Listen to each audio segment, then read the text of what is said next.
The things I learned and took away from Kevin Samuels.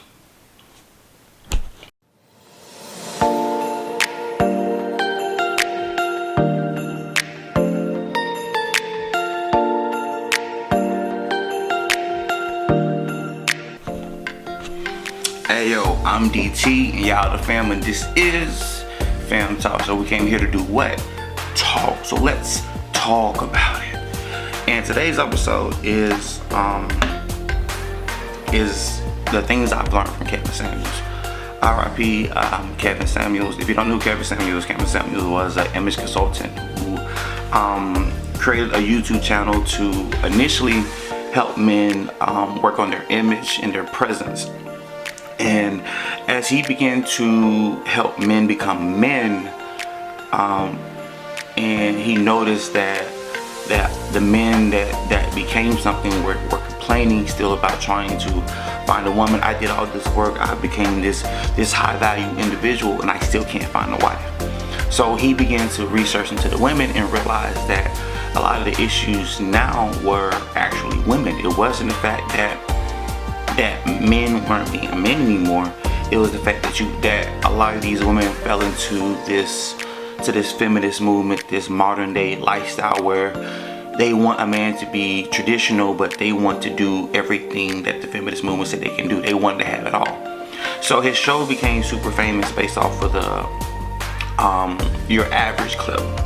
And Your Average clip just went viral because he told her like, your average is best. And the biggest takeaway from his message that a lot of women did not get or understand was that he wasn't saying you can't find a man, that you're going to be lonely forever. That's not what he was saying.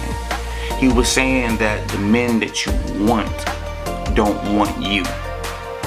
And if you do not choose that average man, then yes, you will die alone.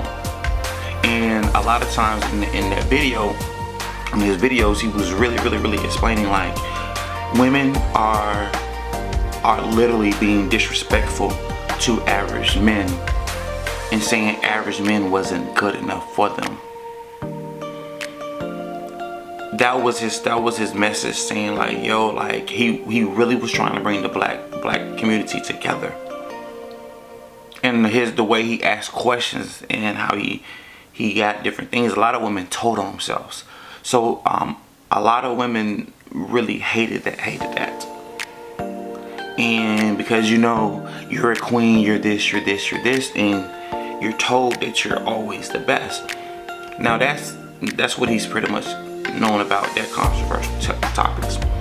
But what I knew him as in the man who made the video, the things your dad should have taught you. And in that video, he goes over very intimate details of things that to be expected as a man. Like looking good, smelling good, the simple things of getting wipes. And what's the purpose of wipes? What's the purpose of cologne? What's the purpose of looking, of dressing a certain way?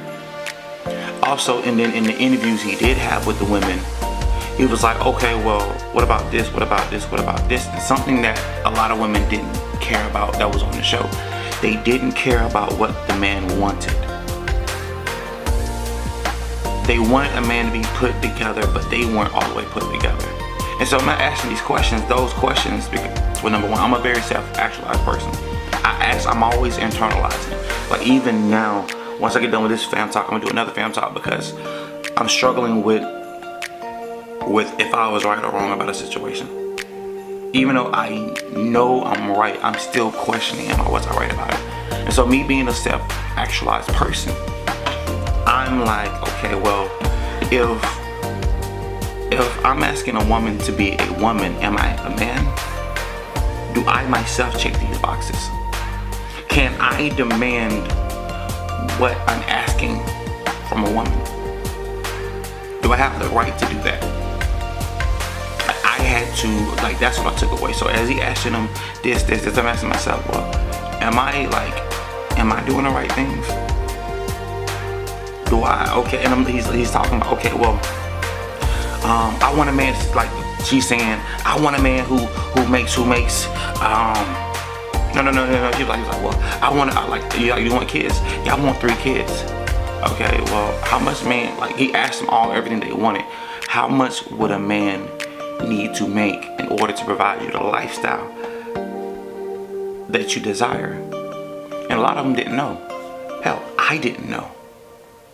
So I'm looking at it from a perspective as in, I'm a man who wants to have 3 kids.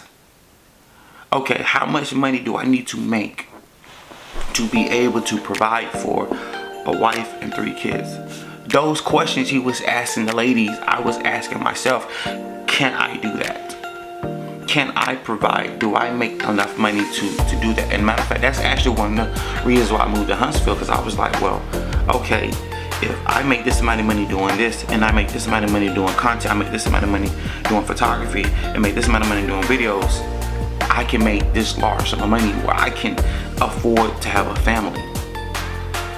Because I've learned that the cost of living in Atlanta is different from the cost of living in New York, which is California. The thing is though, like, as a man, like, I know these things, but I didn't know the detail, I didn't know the exact number.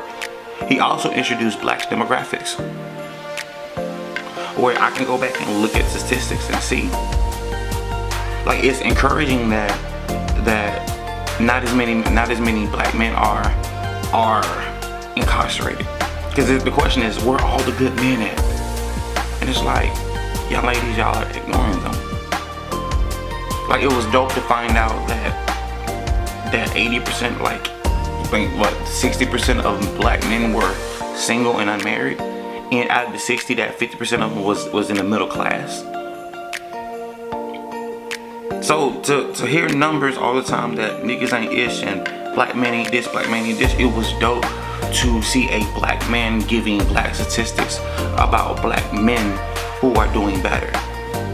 Because there is no positive light of black men anywhere. We had the Black Panther, and then instead of just recasting him, they killed him off and made it about women. And that's dope. That's dope for women to get their shine. But where are the black men? Like, literally just yesterday, coming from work, this gentleman is driving down the wrong lane. There was a spot where he could have turned and make a left and be able to turn around. Instead, he passed the turn and turned the signal lights on and kept on driving down the wrong side of the road, as if his caution lights, as if his caution lights was good enough for him and justify him driving down the wrong side of the road. That was a young black teenager. Like, a lot of men don't have, like, a lot of black men specifically, and I say specifically because I'm a black man, we don't have that guidance. I love my father to death, and he was a good man, and he taught me things within the time frame that he taught me from. And this is gonna be controversial. Talking to my mother and having a relationship with my mother and having the misunderstandings and having the issues, I understand what my dad said. I understand the truth, what happened between them two. I'm not gonna put her business out there. I'm not gonna say it was his fault, her fault, but I understand where he was right and where he was wrong. I understand where she was right and she was wrong. And I say this, she told me a lot of lies. Extremely a lot of lies. It is what it is. I can't take that away. We can't get him back. But within those lies, I was deprived of learning from, like, a male image, my personal image, because my father is like, he gave me the DNA that I have. I'm of his seed.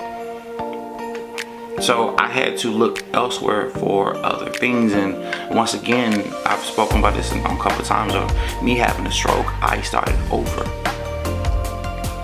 And listening to him reminded me of the man that was inside of me. and stuff like that. Especially with me like wearing suits and me working for Men's Warehouse and things like that.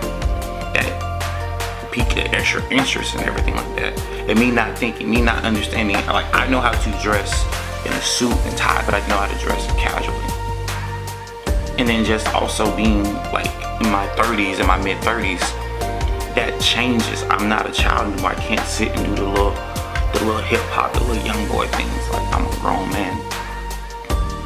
So I got a lot of those things from him. So a lot of times, just when I say I was influenced by Kevin Samuels, people think that, oh, you hate women, this. No. I watched the interviews where he ragdolled men, saying you have no right to ask of a woman. You're broke, you're fat, you're lazy. You have no right to ask for a woman. You don't. What can you do for her? You can't do anything to it for her. Why would she want you? The same questions that he asked the women, he asked the men first. And I seen those videos before he got super big and popular. So it's like, oh shoot, that's that guy. And so I strongly recommend any man to go back and watch his content. Watch the content where he addressed men. Watch the content where he talk about cologne. Watch the content where he talk about the pair of shoes that you should wear.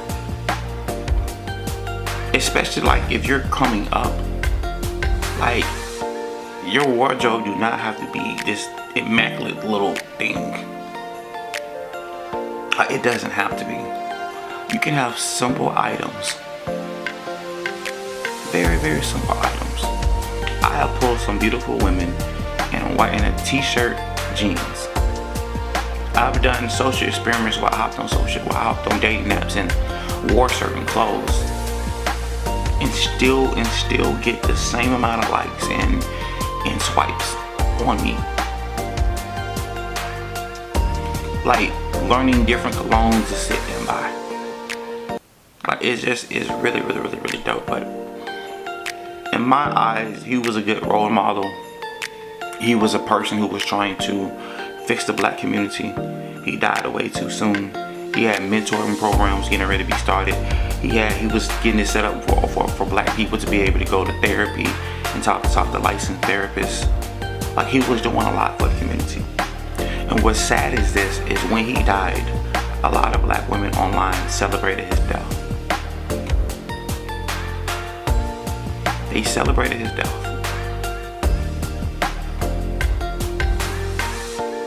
That's wild. The person who was actually doing good. And the thing is this though, in order to fix something, like I give the example of the arrow. If you get shot in the arrow, you can't pull it out. You have to break the bow and push it through. When you push it through, yes, it's going to go through, it's going to tear through other parts. But once it's out, it can be cleaned and it can heal. He was checking us as a whole to build a community. Do you know who else died while trying to build his community? Who was actually killed by his community he was trying to save? Jesus. I don't do religious talk, really spiritual talk on Fam Talk. And the reason I say that because most black people can't claim to be Christians. These same black men and women are in the churches and singing and hollering, hooping and acting. So, once again, I encourage and recommend young men to watch his content. All of it. Listen to how he interviews. Listen to how he questions. And I've said this a couple times, and I'm going to end with this statement. Remember, when you understand humanistic nature mixed with sales and marketing, you will understand that this world is business, and you won't take as much stuff personal. Because at the end of the day, men and women do good together. And there's a reason why women act a certain way.